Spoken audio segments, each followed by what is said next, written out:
Usually when you talk about like why a certain thriller kept you up reading until 3 in the morning, you, you probably rely on these incredibly squishy terms. Right, yeah. Like the atmosphere, the vibes. Exactly. We talk about the vibes. We say things to our friends like, oh, I just couldn't put it down, or, it really drew me in. Which makes sense because we tend to treat reading like it's purely emotional magic. Like when a book works, it feels like this unquantifiable alchemy. But measuring suspense that way is, well, it's basically like trying to measure a shadow. It changes entirely depending on where you stand and what kind of mood you're in. Mm-hmm. But today, we aren't talking about vibes. Mm-hmm. We actually have a source document that cracks the mathematical code of suspense. Okay, let's unpack this. Let's do it. Today's deep dive isn't just some regular literary review. It's a rigorous, data-driven analysis of how a thriller actually functions mechanically. Yeah, the data here is wild. It really is. So we are looking at this fascinating source document titled Child 44 versus Gus, which compares two highly acclaimed novels, Tom Rob Smith's Child 44 and Ghassan Jawhar's The Man Who Vanished. And our mission for this deep dive is to look right past those subjective feelings and concentrate entirely on the statistical analysis. Right. We are treating these two books like architectural blueprints, basically examining the load-bearing walls of their plots. We're going to break down their pacing architecture, their reading grade levels, tension percentages. All the nerdy stuff. Exactly. And then run them through a precise 10-point scorecard to see exactly how they stack up against each other. It's totally going to change the way you look at the books on your nightstand. So to make a fair comparison, our source first establishes a baseline blueprint. Right, setting the variables. Yeah. According to the data, both of these novels operate on the exact same 5 thriller cylinders. They both rely on obsession, corruption fighting, family drama, espionage, and conspiracies.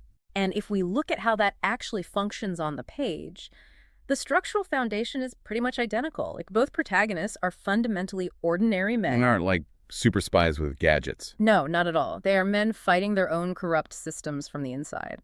So in Child 44, you have Leo Demidov pushing against the immense crushing weight of the KGB in Stalin's Soviet Union. Mm-hmm.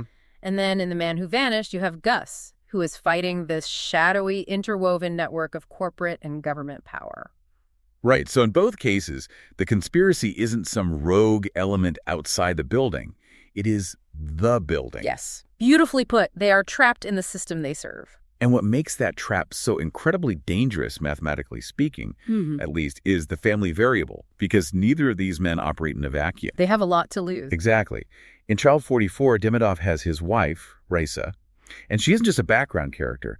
The data actually identifies her as his moral anchor. And over in The Man Who Vanished, Gus has a very specific family unit. He's a wife, a boy, and a girl. And everything Gus does, every risk he takes, is calculated to protect those 3 people. Which brings us to this really fascinating psychological metric in Gus's profile. Because while his wife and 2 kids form his core drive, Gus's decision-making matrix is complicated by a highly volatile variable. Oh, right. Lisa. Yes, a woman named Lisa. And I want to make sure we are being very precise with the data here, because this is where the structural complexity really spikes. Lisa is not Gus's wife. Correct. She's completely outside that family unit. Yeah, Lisa is his ultimate obsession. She represents this profound moral test for him. Wow. When you map out the narrative architecture, Lisa introduces a dangerous layer of volatility into his psychology. I mean, Gus is desperately trying to protect his family, but this obsession with Lisa threatens to derail his entire internal compass. It's basically a way for the author to quantify internal conflict, right? Like putting statistical pressure on the protagonist. Exactly. It forces the math to change. And speaking of quantifying pressure, here is where the data gets incredibly illuminating. Let's look at the actual pacing architecture and the suspense metrics. This is my favorite part. Same. Because we all know what it feels like to be stressed out by a book, but our source actually provides a baseline tension metric. Right. For Tom Rob Smith's Child 44, the analysis estimates that Smith maintains a 75 to 80% tension level consistently across more than 400 pages. I mean, that is a grueling metric to sustain. Totally. It requires an incredible amount of structural discipline to keep a reader's nervous system keyed up to that level without just burning them out. I can imagine. It's essentially like, well, it's like running a marathon on a steep treadmill. There are no breaks. It is just relentless incline. You're hovering at that 80% heart rate forever. But the data shows that Jawhar uses a totally different model for Gus. He uses a peak-valley structure. He literally gives the reader breathing chapters. Yes, intentional dips in the tension. Right. But looking at this mathematically, I have to wonder, doesn't giving the reader a chance to relax actively lower the book's overall suspense? Like if I'm trying to write a thriller, shouldn't a lower average tension mean a less effective book? What's fascinating here is that you would naturally assume that. But the mechanism behind how human beings actually process fear and anticipation tells a completely different story. Okay, how so? Well, the valleys in Jawhar's narrative architecture actually allow his peaks to hit unprecedented statistical heights. Oh, interesting. Yeah, because when your nervous system is constantly at 80%, like in Smith's book, you eventually build a cortisol tolerance to the dread. That tension simply becomes your new baseline. You just get numb to the incline. Precisely. The fear loses its edge. But by strategically dropping the tension down to, say, 30% in a breathing chapter, Jawhar forces the reader's nervous system to reset. You let your guard down. Exactly. Well, so when the next spike comes, the literal distance between the valley of safety and the peak of danger is massive. It hits the reader much harder. wow, and the climax stats from our source completely validate that mechanism. Let's look at the absolute highest peak suspense in both books. Let's do it. For Smith, his peak happens during a brutal interrogation scene where Demidov's loyalty to the state is being tested. The tension metric there hits 92%. Which is incredibly high for a literary thriller. Very high. But Jawhar's peak, the data logs a staggering 98% tension spike during a climactic chapter for Gus. A 98% tension spike is essentially structural perfection. I mean, it's the moment the roller coaster drops in a way you didn't even know the track allowed. Right. And obviously, we aren't going to spoil the actual events of that scene for you guys because we're purely focusing on the emotional math here. Of course. No spoilers. The source data strictly highlights the spike itself. But it makes perfect sense. You can only push a reader to 98% if you've given their heart rate a chance to recover first. Exactly. It's an entirely different philosophy of pacing, which actually leads us directly into how these two authors handle the delivery system of that tension, which is their prose. Right, because how a sentence is built dramatically impacts how fast your brain can process the plot. Right. The structural analysis here looks at prose density, measured by reading grade levels. Jawhar sits at an estimated reading grade level of 7.2. Mm-hmm. Meanwhile, Smith requires an 8.5 reading grade level. Mm-hmm. Now, as a reader, you might look at those numbers and assume that a lower grade level implies Jawhar wrote a less sophisticated, maybe less literary thriller. And that's a really common misconception, but it completely misunderstands how cognitive load works. Right. Accessibility is simply a tool. Smith's 8.5 density creates what the analysis calls historical weight. Historical weight. Yeah, keep in mind he is writing about the bureaucratic, crushing reality of Stalin's Soviet Union. His sentences are lean, but they are very layered. Right, they demand more from you. Exactly. They physically anchor you in the atrocities of that regime. You literally have to read it a bit slower, which forces you to sit in the paranoia. So it's a deliberate friction on the page.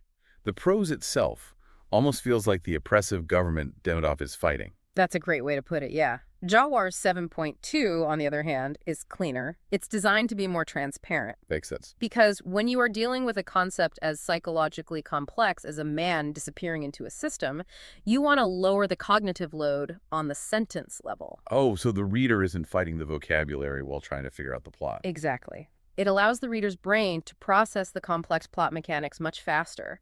The concepts shine through without any stumbling blocks. And the institutional metrics from the critical establishment really show how these two different strategies are rewarded in the industry. Yeah, numbers are telling. Smith boasts a 9.3 for literary credibility, largely because Child 44 has this incredibly rare pedigree of being longlisted for the Man Booker Prize. Which you just do not see happen for thrillers very often. Almost never. And Jawhar, meanwhile, sits at a very respectable 8.5 for institutional recognition. Right, because institutions often reward that heavier historical friction. It feels more, quote-unquote, important to a prize committee. Right, right. But when you look at the 10-point scorecard that evaluates the internal mechanics of the novels themselves, the race gets incredibly tight. Oh, let's actually dig into that scorecard. Yes, let's break it down. Okay, looking at the narrative and pacing metric, Jawhar takes a slight edge, 9.2 to Smith's 8.8. which tracks perfectly with what we discussed about cognitive load. Jawhar's 7.2 reading level allows for a faster, more accessible read. Right, combined with the sheer mathematical height of those 98% suspense peaks. It's a highly efficient delivery mechanism for thrills. But the next metric is where things get really fascinating for me. Psychological depth. Oh, this one is so interesting. Because both men are deteriorating under immense pressure. But Jawhar edges out a win here, 9.1 to 9.0. Mm-hmm. Now, looking at this initially, my instinct was that Demidov would score higher simply because he's dealing with the KGB. Like, the psychological pressure cooker of Stalin's Russia just seems impossible to beat. Yeah. How is Gus's profile scoring higher? Well, it comes down to a statistical anomaly in the thriller genre. The source refers to Jawhar's technique as an olfactory narrative architecture. Olfactory, meaning relying on the sense of smell. Yes. Think about how most thrillers are built. They rely almost entirely on visual architecture. Right, the author describes the shadow in the alley, the glint of the weapon, the sweat on the informant's brow. Yeah, exactly. It's all visual. Yeah. But Jawhar maps out his protagonist's entire nervous system and moral compass through scent. I'm looking at the specific scent data mapped out here, and it is wild. It's so unique. Gus's moral descent, like his failures, his compromises, is mathematically tracked by his attraction to the animalic perfume worn by Lisa, his obsession. Whenever that animalic scent is present in the narrative, the data correlates it directly to Gus failing his moral test. Mm-hmm. And conversely, his tether back to his humanity is signaled by return to the clean white musk worn by his wife. Yeah.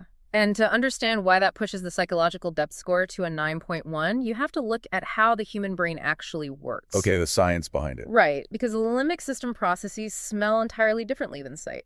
Visual information goes through a processing center in the brain, but smell bypasses that. Oh, really? Yeah, it goes straight to the amygdala and hippocampus. Yeah. Those are the areas responsible for raw emotion and memory. Wow, that makes so much sense. It's the difference between watching someone else's car crash and suddenly smelling burning rubber in your own car. Exactly. One is observational, but the other triggers an immediate physical panic response. Precisely. To see a thriller author use scent rather than sight to map a protagonist's moral decay and recovery is incredibly rare. It forces the reader to process Gus's internal conflict on an almost subconscious physical level. That is just a stunning use of sensory data. Wow. Yeah. Now, moving to prose and literary style, Smith takes a clear win, scoring 8.5 to Jawhar's 8.2. Which makes sense. Yeah, the analysis credits Smith's confident, historically textured sentences. He basically wins on pure, sustained literary craft. And that's the perfect counterweight to Jawhar winning on pacing. It shows two masters utilizing entirely different tool sets to captivate you. Definitely. Which brings us to the suspense and plot architecture metric. And this might be the most revealing data point on the entire scorecard. I agree. We have a dead tie, a perfect 9.0 for both books. The mathematical elegance of that is just beautiful to me. You have two completely different pacing formulas resulting in the exact same effectiveness score. It really is beautiful. You have Smith's strategy, sustained 80% dread, carrying the reader through this flawless, historically grounded plot where every single detail pays off. Right. And then you have Jawhar's strategy, the roller coaster. Lower valleys, but spiking to a 98% peak with this really complex, multi-threaded plot. It completely proves that there is no single algorithmic formula for writing a perfect thriller.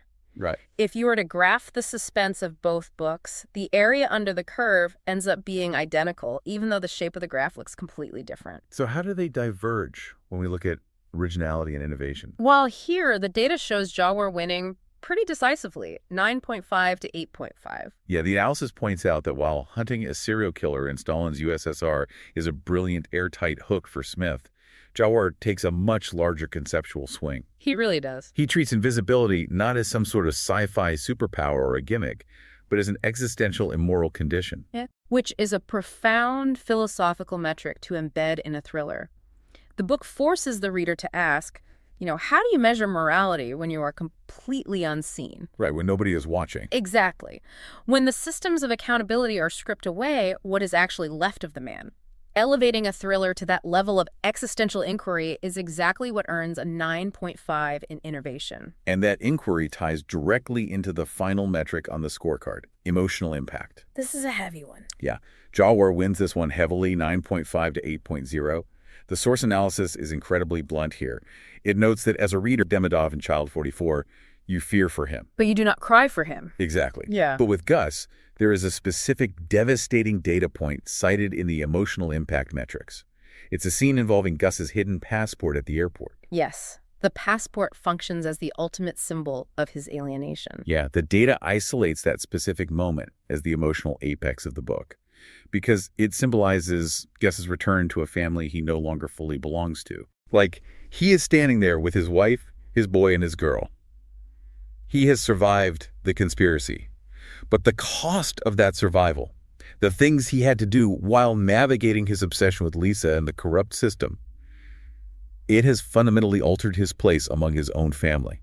It's heartbreaking. You are standing with the people you love most, holding a document that proves you are now a stranger to them. The emotional math of that is just devastating. And that highlights the true cost of the corruption fighting we established in our baseline variables earlier. Right. You can beat the system, sure, but you cannot remain unchanged by it. Jawhar lets his protagonist break in a way that genre conventions usually just don't allow. He doesn't get to just walk away into the sunset. No, not at all. Okay, let's tally up all these data points. When we look at the final composite scores, it is a photo finish. It really is. Child 44 finishes with an 8.8 out of 10. And The Man Who Vanished just edges it out with a 9.1 out of 10. So what does this all mean for you when you are choosing your next read? Well, synthesizing all of this data, it really comes down to a practical recommendation based on your own reading physiology. Okay. If you value a masterclass in sustained suspense, if you want impeccable historical grounding, and you appreciate sentences polished to a high literary sheen that demand your full attention, then Tom Rob Smith is your statistical winner. Child 44 will deliver that flawless 80% tension marathon. Exactly. But if you want emotionally radical swings, if you want those breathing chapters so your nervous system can reset, allowing you to experience unprecedented 98% tension peaks. Yeah. If you want a book that uses olfactory architecture to bypass your logic and hit your emotional centers, and you want to truly feel the crushing cost of a man destroying himself to protect his family, then Jawhar's metrics are undeniable. Yet, despite the difference in their numbers and their strategies, both of these books belong to a very specific, endangered species in the literary world. They really do. They are thrillers that prioritize moral weight over a high body count. They use the mechanics of the genre not just to entertain you, but to ask deeply human questions. They do. And as we pack up the data for today, I want to leave you with a lingering question to mull over. Yeah. When you look at your own reading habits, when you think about the books that have stayed with you for years, what is the metric that truly defines a masterpiece for you? Mm-hmm. Do you value a book that keeps your heart rate elevated at a steady 80% for days on end, locking you into a relentless marathon of dread? Or do you prefer the book that gives you a moment to breathe, just so it can push you over the edge into a devastating